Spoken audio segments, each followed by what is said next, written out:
Assalamualaikum warahmatullahi wabarakatuh. Waalaikumsalam warahmatullahi. Alhamdulillahirabbil alamin. Shalatu wassalamu ala asrofil anbiya'i wal mursalin wa ala alihi wa ashabihi ajmain, amma ba'du.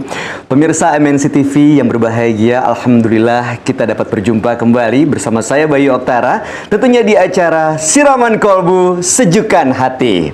Mudah-mudahan kita semua dalam keadaan sehat walafiat dan dalam lindungan Allah Subhanahu wa taala. Dan tema kita hari ini yang akan dibahas adalah mengenai bekal-bekal kematian. Sudah hadir ustadz-ustadz kita di sebelah kanan kiri saya, ada Ustadz Danu dan juga ada Ustadz Zaki. Masya Allah, terima kasih Ustadz sudah hadir. Nah, ini Ustadz Danu, tidak ada yang bisa lari dari kematian, dan pada saat kita meninggal mungkin kita diantar oleh keluarga, tapi setelah itu mereka pulang kembali dan kita dilupakan dan kita hanya tinggal sendirian dalam sana. Nah, sebenarnya apa bekal-bekal yang harus kita siapkan untuk menuju kematian, Pak Ustadz? Ya, terima kasih Mas Bayu. Bismillahirrahmanirrahim. Assalamualaikum warahmatullahi wabarakatuh. Waalaikumsalam. Amin ya rabbal alamin. Alhamdulillah. Mudah-mudahan di pagi hari ini kita diberi kesehatan dan juga hidayah oleh Allah Ta'ala. Amin.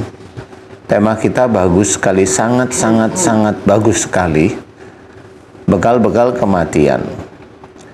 Selama ini memang kita memahami bahwa seorang yang hidup itu akan mati. Nah, bagaimana bekal kematian kita sendiri itu sebenarnya harus kita sadari. Salah satu firman Allah Ta'ala ini mencakup ketauhidan yang sangat kuat. Inna sholati wa nusuki wa mahyaya wa mamati lillahi rabbil alamin. Sesungguhnya sholatku, ibadahku, hidup dan matiku hanya untuk Allah Rabbul Alamin.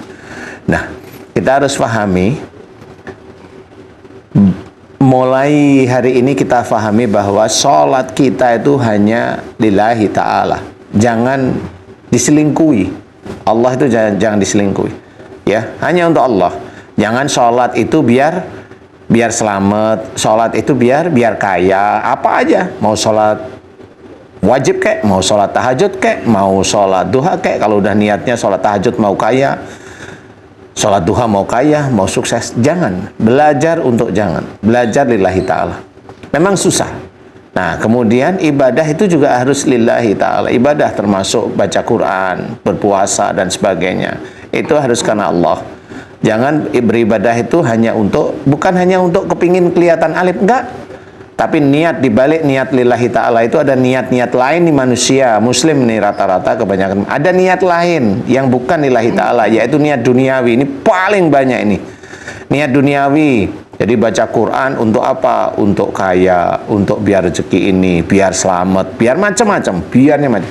Kecuali baca Quran itu isinya doa. Boleh, silahkan. Ya. Untuk ngobatin, untuk ini, untuk itu. Enggak, baca Quran hanya satu aja. Lillahi ta'ala, itu insya Allah yang berpahala. Ya. Nah, bagaimana seseorang itu meninggalnya? Ya, kita harus pahami, kita udah sholat, kita udah macam-macam. Salah satu ayat ini menceritakan tentang bagaimana seorang itu akan mati.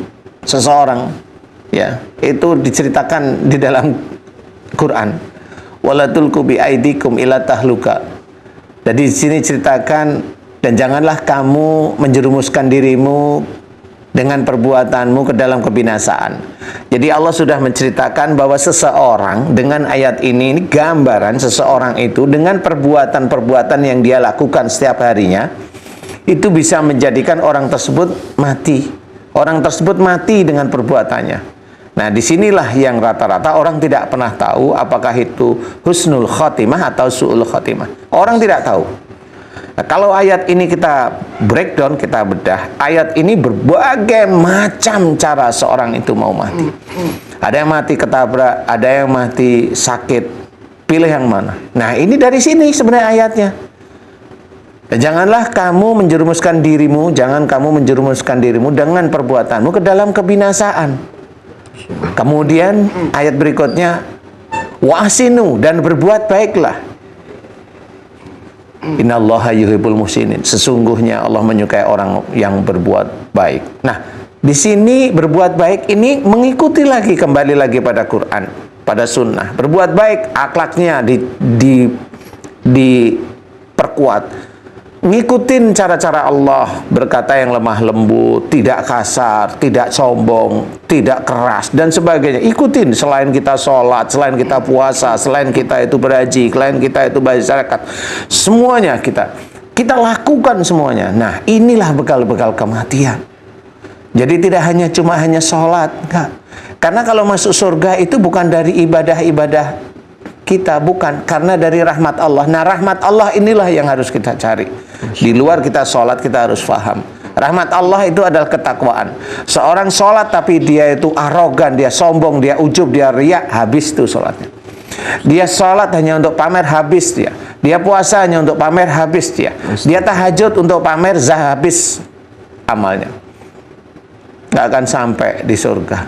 Itu hanya Allah Ta'ala. Nah, harus kita fahami bagaimana kita bisa menjadi seorang muslim yang belajar taat pada Allah Ta'ala. Apalagi kalau kita menyebarkan fitnah. YouTube di mana-mana. Digital keluar bagus. Nah, kita harus pahami. Kalau itu sudah keluar menjadi fitnah, selamanya kita tidak akan bisa mencapai namanya surga. Hati-hati. Karena seorang meninggal itu bisa dari dia sendiri yang bunuh diri. Mudah-mudahan ini bisa menjadikan kita lebih bijak untuk mensikapi hidup kita, sehingga kita termasuk golongan orang-orang yang bertakwa pada Allah. Amin. Amin. Wallahu a'lam. Terima kasih Ustaz Danu. Mudah-mudahan kita termasuk orang-orang yang mampu menyiapkan berbagai bekal kita menjelang kematian, dan mudah-mudahan kita mendapatkan rahmat Allah Subhanahu wa taala hingga kita dipantaskan menjadi penghuni surga.